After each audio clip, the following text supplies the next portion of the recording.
राजस्थान अनुसूचित जाति वित्त एवं विकास आयोग के अध्यक्ष राजेंद्र कुमार नायक ने कहा है कि जरूरतमंद एवं पात्र व्यक्तियों को विभिन्न योजनाओं का लाभ दिलाना हमारी प्राथमिकता है। राज्य भर में जन सुनवाई के माध्यम से वंचित वर्ग की समस्याओं का समाधान किया जा रहा है।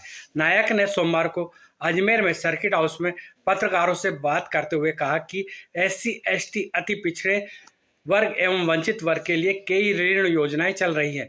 लोग इन योजनाओं का लाभ उठाकर तरक्की कर सकते हैं।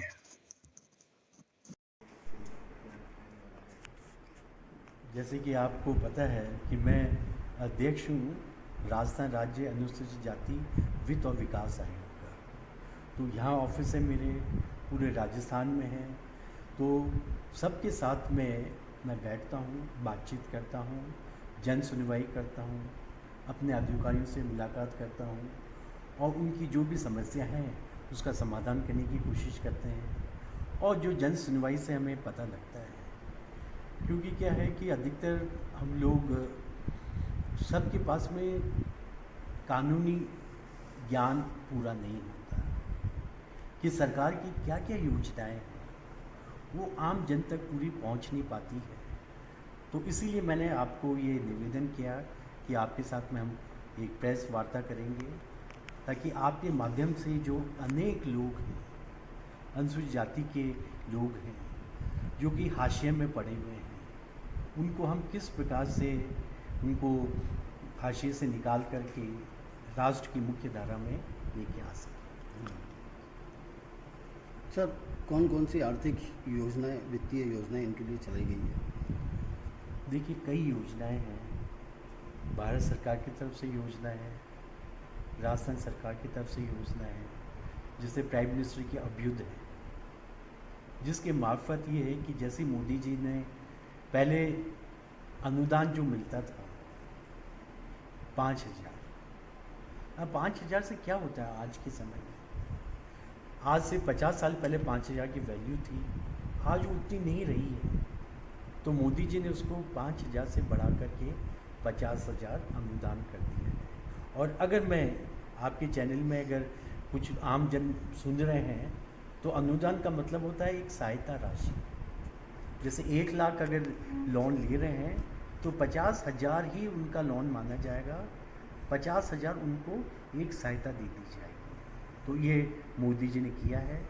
और कई छोटी छोटी योजनाएं स्वरोजगार के लिए, गाय का ऋण लेने के लिए, कृषि पर आधारित, और जो शहर में रहते हैं ऑटो रिक्शा लेना है, और किसी को टैक्सी लेनी हो तो 10 लाख तक का हम ऋण देते हैं।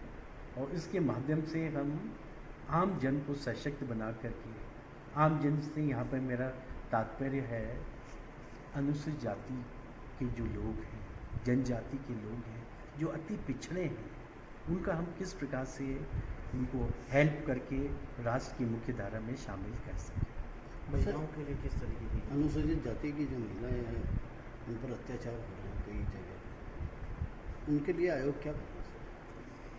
देखिए, जब कांग्रेस सरकार थी तो उस समय पर पूरे हिंदुस्तान में अगर सबसे ज़्यादा अनुसूचित जाति के लोगों पर अत्याचार हुआ, वो थी कांग्रेस की गहलोत सरकार। अब ये देखिए, हमारी भारतीय जनता पार्टी की सरकार है, आदरणीय भजन लाल जी शर्मा हमारे मुख्यमंत्री हैं, और इनके आने के बाद में हमने बहुत सख्ती से पेश आए हैं। तो इस पर काफ़ी कुछ नियंत्रण लग गया है, और कहीं पर यह किसी घटना होती है तो तुरंत कार्रवाई करके दोषियों को बुक किया जाता है।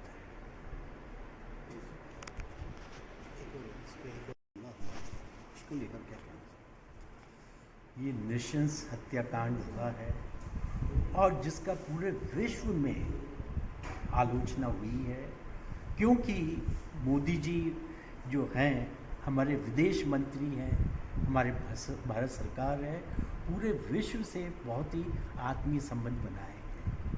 तो इस घटना को जब हमारे विदेश मंत्रालय ने और जैसी घटना को मीडिया ने उछाला है, तो पूरे विश्व में पाकिस्तान की भर्त्सना हुई है। एक सभ्य देश में आतंकवाद का कोई स्थान नहीं है। जिस ढंग से उन निहत्थे और बेकसूर 26 लोगों की निशंस हत्या कर दी गई है, तो पूरा हिंदुस्तान, क्या पूरा विश्व में इसके प्रति रोष है।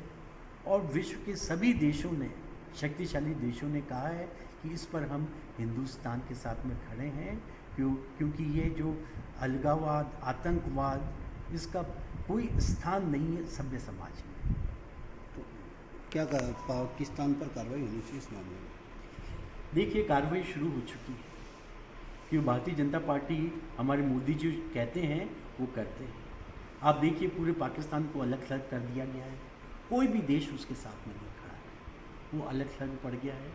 और जिस ढंग से सिंधु पानी का जो समझौता हुआ है, उस पर हमने इसको कैप कट अभियान्स उसको रोक दिया गया है, ताकि पाकिस्तान की आम जनता समझ सके कि ये जो मिलिट्री रूल है वहाँ पर, ठीक है, आज डेमोक्रेटिक मुखौटा पहने हुए हैं, लेकिन पूरी सत्ता तो वहाँ की न फौज के पास में है, न सभ्य वर्ल्ड में कहीं पर भी कोई स्थान नहीं है। तो इसका पूरा पुरजोर विरोध किया जा रहा है। तो सिंधु समझौता किया है, उसके अलावा हमने व्यापारिक प्रतिबंध लगा दिए हैं। हमारे एयरोस्पेस पर वो पाकिस्तान के हवाई जहाज नहीं जा सकते हैं। अगर किसी को मलेशिया, इंडोनेशिया जाना होगा पाकिस्तान के, तो उनको बहुत लंबा सफ़र करके जाना पड़ेगा। और आर्थिक रूप से आप पता है कि पाकिस्तान जर्जर स्थिति में है, तो ये ले नहीं सकता। और जिस ढंग से इनके पास में आर्म्स एम्युनिशन है, मुश्किल से 4 दिन का वो युद्ध लड़ सकता है। और गीदड़ भपकी देना आता है उनको। परमाणु बम की भी धमकियाँ दे रहे हैं जी, वो परमाणु बम की धमकी दे रहे हैं, लेकिन इंडिया का जो मिसाइल सिस्टम है, इन केस अगर वो परमाणु बम लेकर आते हैं तो हवा में उसको नष्ट किया जाएगा। ये भारत की फ़ौज है, ये भारत का इंडियन एयरफोर्स है, ये भारत की थल सेना है, और समुद्र का राजा भारत का नेवी है। तो इसका सामना किसी प्रकार से पाकिस्तान की फ़ौज नहीं कर सकती, क्योंकि हम में एक आत्मशक्ति है। हम सिद्धांतों के लिए लड़ रहे हैं, हम न्याय के लिए लड़ रहे हैं। और वहाँ पाकिस्तान में जो मिलिट्री रूल है, उसके साथ में मुझे लगता है पाकिस्तान की आम जनता भी उसका विरोध कर रही है। और आप देखिए, पीओके में विरोध हो रहा है, पख्तून में विरोध हो रहा है, सिंध में विरोध हो रहा है। तो अन्याय का तो विरोध खुद पाकिस्तान में हो रहा है। और तो इस ढंग से मोदी जी ने आकर एक्शन ले लिया है। और आप वेट एंड वॉच कीजिए, क्योंकि फ़ौज की चीज़ें खुलकर बोली नहीं जाती है। आप इंतज़ार कीजिए, पूरा विश्व इंतज़ार कर रहा है, पूरा हिंदुस्तान इंतज़ार कर रहा है। और ज़रूर इसको हम सफलतापूर्वक इसका सामना करके दुष्टों का दमन करेंगे।